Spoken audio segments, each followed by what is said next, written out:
Bismillahirrahmanirrahim. Alhamdulillahirabbil alamin.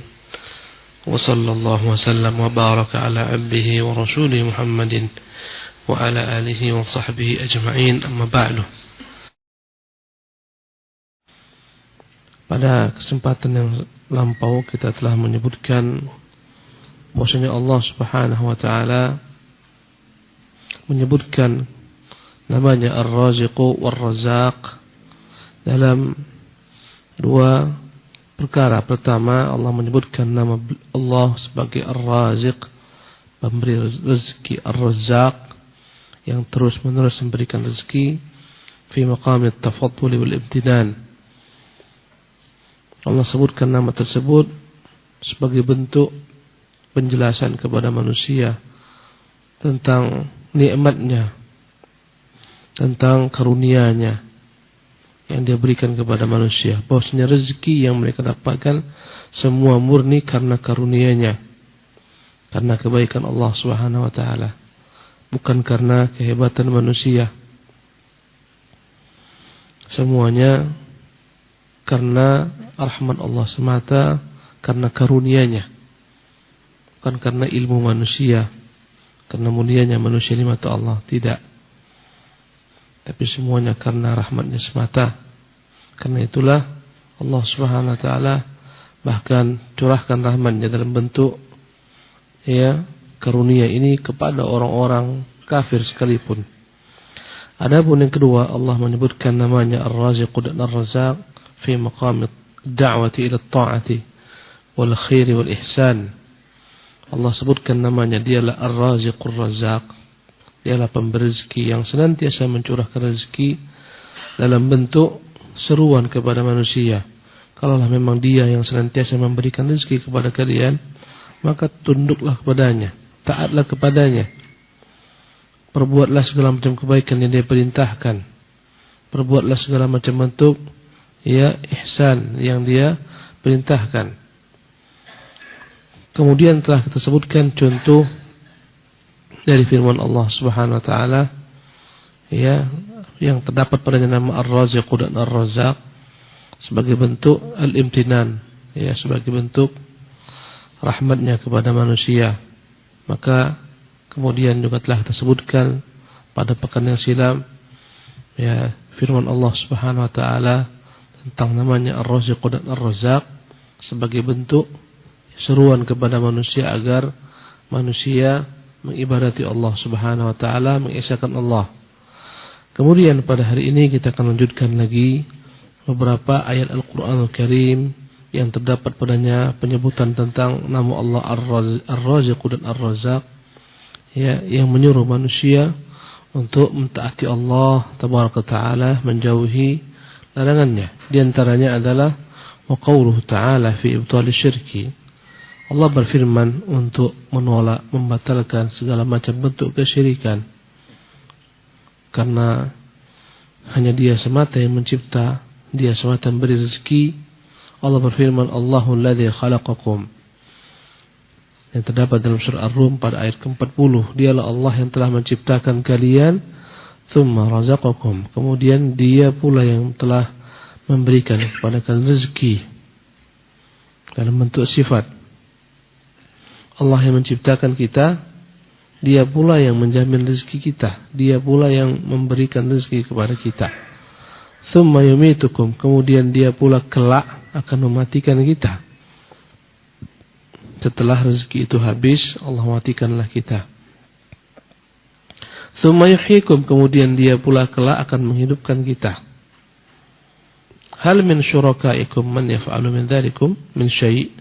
Apakah ada sekutu-sekutu yang kalian sembah dari selainku, dari selain Allah Subhanahu wa taala? Apakah berupa berhala-berhala, patung-patung yang dipahat dari batu, dari kayu, wali-wali yang kalian sembah dari selain Allah, berupa nabi, orang saleh, malaikat dan lain-lainnya, apalagi orang-orang yang telah mati? Apakah ada sekutu-sekutu kalian yang kalian sembah dari selain Allah yang mampu melakukan hal demikian meski sedikit jua pun? Apakah ada yang mampu menciptakan, kemudian memberi rezeki, mematikan, menghidupkan selain Allah Subhanahu wa taala? Jawabannya tak ada. Ya. Bahkan sebagian makhluk-makhluk itu, ya, setelah mereka semuanya adalah ciptaan Allah Subhanahu wa taala, bahkan rezeki mereka pun ditanggung Allah. Bahkan sebagian makhluk itu Allah matikan, Allah wafatkan, Allah binasakan, Allah hancurkan para, ya, patung-patung sesembahan mereka. Ya, usang dimakan zaman, punah dimakan waktu. Allah wafatkan wali-wali dari orang-orang saleh, para nabi yang mereka sembah, dan seterusnya. Ya. Dan kelak Allah akan bangkitkan semuanya. Hal min syurakaikum man yaf'alu min dzalikum min syai'? Adakah sekutu-sekutu kalian yang melakukan hal itu? Mencipta, kemudian berezeki, menghidupkan, mematikan? Jawabannya tak ada. Subhanahu wa ta'ala. Maha suci dia Allah tabaraka ta'ala. Amma yusyrikun. Maha tinggi Allah Subhanahu wa ta'ala daripada apa-apa yang mereka sekutukan. Allah Subhanahu wa ta'ala juga berfirman, menyeru manusia agar senantiasa, ya, mengingat nikmat-nikmat Allah Subhanahu wa ta'ala. Allah berfirman, ya ayuhan nasu, wahai manusia, uzkuru ni'matallahi alaikum. Selalulah ingat nikmat-nikmat Allah atas kalian yang begitu banyaknya, yang kadang-kadang kita lupa. Di rumah kita mandi dengan air seolah-olah tak ada apa-apanya, padahal begitu mahalnya arti air bagi kita. Ketika dimatikan, ya, air, tak ada air, subhanallah, betapa berharganya arti air bagi kehidupan kita. Itu nikmat kecil, nikmat air yang Allah berikan kepada kita. Ya, tanpa air kita binasa. Kadang-kadang kita mandi banyak-banyak siram air, pemborosan, buang-buang air, padahal dia nikmat besar. Itu masih nikmat air. Bagaimana nikmat kesehatan? Lengkap panca indera kita, bangun tidur dapat berjalan ke kamar mandi, berwudu, mandi dan seterusnya. Ya, sebagian orang tak mampu menggerakkan tangannya, anggota tubuhnya. Ya, nikmat besar, tak terhingga. Ya, bangun tidur, senantiasa kita menghirup, ya, udara segar dari luar, dari pepohonan. Sebagian orang untuk menghirup udara pun harus dibantu dengan oksigen. Ya, nikmat besar. Bangun tidur kita telah memiliki pakaian, kita keluar rumah tanpa telanjang, pakaian yang menghiasi kita, membuat tubuh kita hangat. Sebagian orang tak Allah berikan nikmat pakaian, tak ada pakaiannya, telanjang, tak sempurna, terkoyak-koyak. Besar sekali nikmat Allah SWT. Hal min khaliqin ghairullah yarzuqukum? Allah Subhanahu wa ta'ala bertanya. Pertanyaan sifatnya mingkari, istifham ingkari. Apakah ada selain, ya, hal min khaliqin ghairullah? Apakah ada selain Allah sebagai pencipta? Yarzuqukum minas sama'i wal ardi, yang menurunkan bagikan rezeki dari langit berupa hujan dan dari bumi berupa tumbuh-tumbuhan. Apakah ada selain Allah Subhanahu wa taala sebagai Tuhan pencipta kalian? Apakah ada selain Allah sebagai Tuhan pencipta yang mampu memberikan rezeki kepada kalian dari langit? Ya, mencurahkan nikmatnya dari langit berupa hujan, ya, berupa angin yang sepoi-sepoi, angin yang sejuk, angin yang menyebarkan kebaikan, ya, angin yang mengawinkan tumbuh-tumbuhan antara jantan dengan betina, semuanya dari langit. Ya, dan dari bumi Allah Subhanahu wa taala pecahkan biji-biji, akhirnya dia tumbuh, berkembang, ya, keluar, tampaklah kelopaknya yang indah.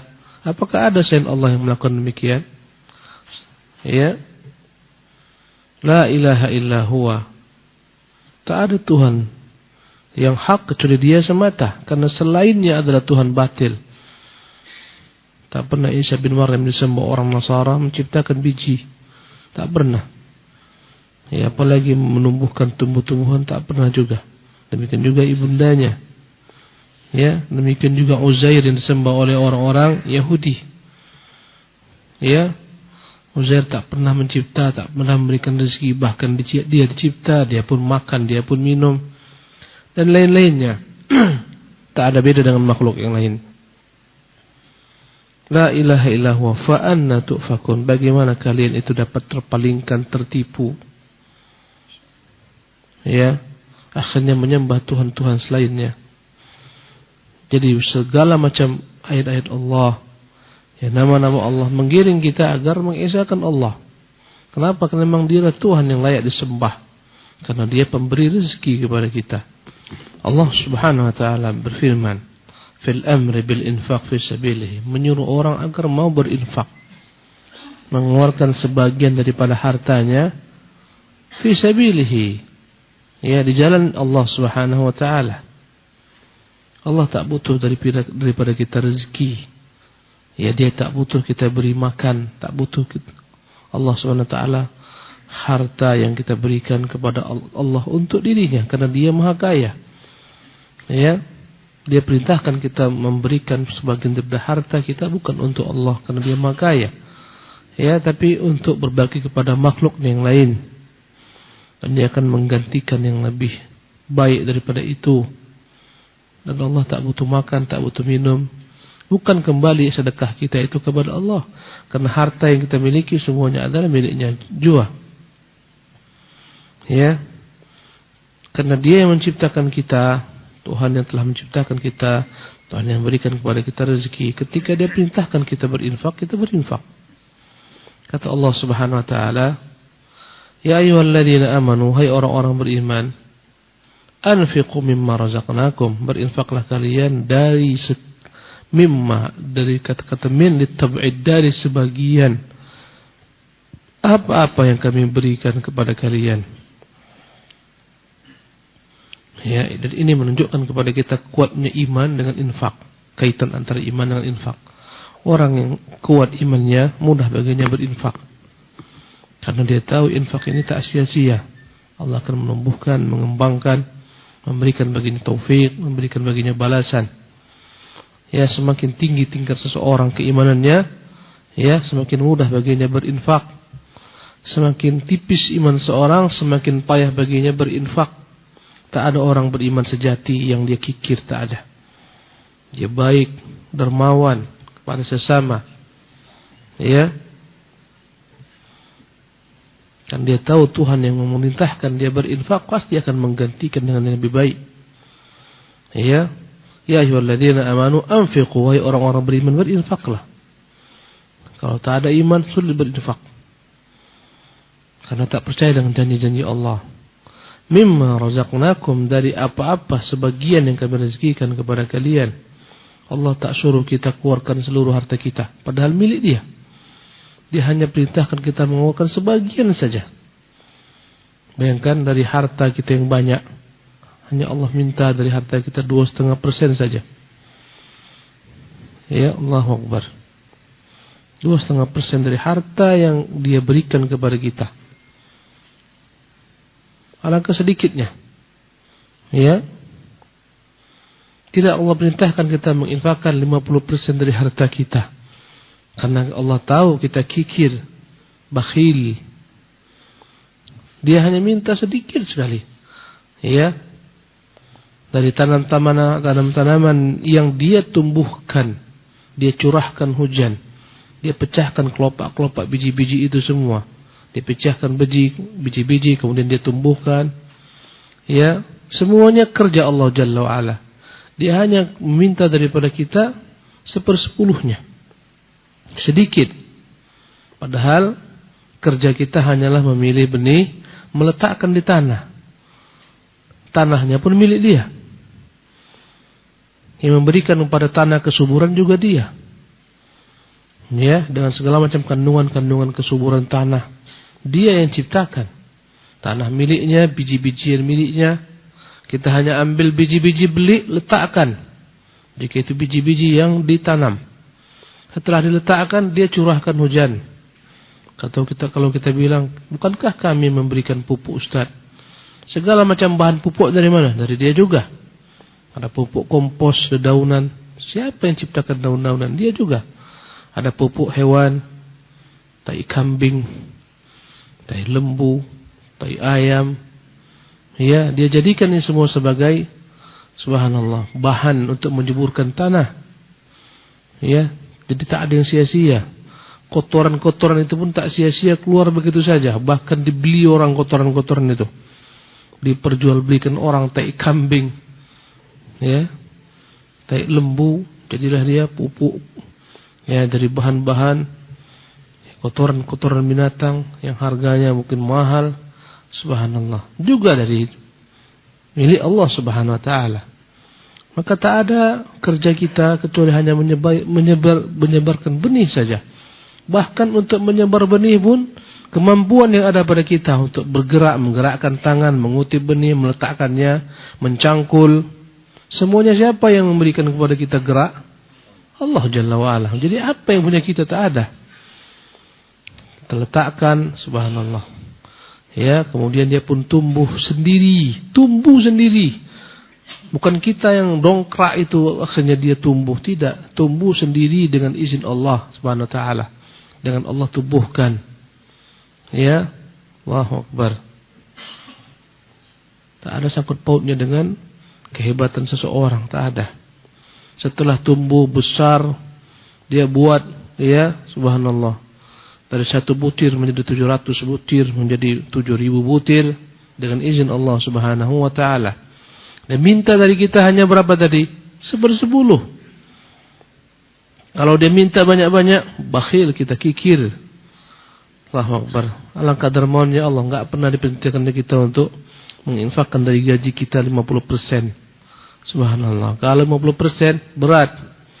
Manusia kikir. Padahal ya semuanya miliknya. Paksa kita cari uang-uang receh itu juga yang kita infakkan. Cari kaleng-kaleng itu. Bagi kaleng-kaleng untuk infak. Apa yang diinfakkan dalam kaleng-kaleng itu? Coba tanya. Anda tanya itu apa kira-kira? Paling-paling ada uang 500 rupiah, kerencengan, recehan. Itulah yang kita infakkan itu. Bawa nanti. Nah, Ustaz, kayak udah paten kali. Receh-recehan yang kita infakkan. Bakhil manusia. Padahal semua miliknya. Ya. Jadi kata Allah, anfiqu mimma razaqnakum, infakkan dari sebagian rezeki yang diberikan kepada kalian. Min qabli an ya'tiya yawmun la bay'un fihi wala khullatun wala syafa'ah. Infakkan sebelum datang hari kiamat. Hari itu la bay'un fihi. Hari yang tak guna lagi jual beli. Ya, habis semuanya. Allah gulung. Ya, urusan dunia ini tak ada lagi jual beli di sana. Di sini kita mesti sibuk jual beli. Pulang balik lihat status ada enggak orang yang order. Tak ada orang yang order, sibuk. Itu aja sampai lalai kita. Lebih banyak lihat orderan orang daripada baca kitabullah. Tabaraka ta'ala, daripada zikrullah. Hari kiamat putus semuanya. Ya, la bay'un fihi wala khullatun. Tak ada jual beli, tak ada padanya sedikit jua pun yang namanya kekasih. Tak ada kawan. Karena orang tak mampu membantu orang lain. Setiap orang sibuk dengan dirinya masing-masing. Yauma yafirrul mar'u min akhihi. Pada hari itu, hari kiamat, hari orang berlari daripada saudaranya. Ya, yauma yafirrul mar'u min akhihi wa ummihi wa abihi. Bahkan dia tak peduli lagi dengan ayah dan ibunya. Dia lari ke sana kemari. Ya. Wa sahibatihi wa banihi. Hari dia berlari daripada istrinya, daripada anak-anaknya. Itu kapan? Pada hari kiamat. Padahal belum lagi kiamat. Di dunia ini saja ketika datang bala bencana, orang tak tahu lagi mana anak istrinya. Wallah. Sibuk masing-masing menyelamatkan diri, lupa dia dengan anaknya. Allahu Akbar. Bagaimana bencana kemarin, sebagian orang ingat, lupa dia dengan anaknya. Anaknya tinggal di belakang. Ketika ingat, anaknya sudah tenggelam. Ya, masing-masing orang menyibukkan diri dengan dirinya masing-masing. Nafsi, nafsi. Masing-masing mengatakan diriku, diriku. Tak peduli lagi ada ibunya, ayahnya, saudaranya, kakak adiknya, istrinya, anak-anaknya. Sibuk. Ya, itulah hari yang tak ada padanya khullatun. Ya. Karena di dunia kita bisa berjaya dengan jual beli. Dengan adanya jual beli kita miliki harta, dengan harta kita punya kedudukan di hati manusia, di hati kerabat kita. Apalagi sebagian manusia mengukur dengan harta. Semakin banyak harta kita, semakin banyak kerabat kita. Percaya enggak? Datang dari kampung, aku anumu, aku cicit moyangmu, aku hantu belaumu, semua. Subhanallah. Semakin sedikit harta, semakin sedikit kerabat. Ya, kalau udah tumpur kita, aku anak pamanmu, mana ada anak pamanku kiri kayak kau ini. Tinggalkan orang, lari semua. Subhanallah. Inilah hakikat kehidupan di dunia. Tak ada jual beli lagi. La bai'un fihi wala khullah. Tak ada lagi sahabat kekasih. Ya, wala syafa'ah. Tak ada lagi orang yang mampu memberikan syafaat, karena syafaat hanya milik Allah. Dia akan berikan izin syafaat kepada orang-orang tertentu saja yang dia ridai, terhadap orang-orang yang dia cintai.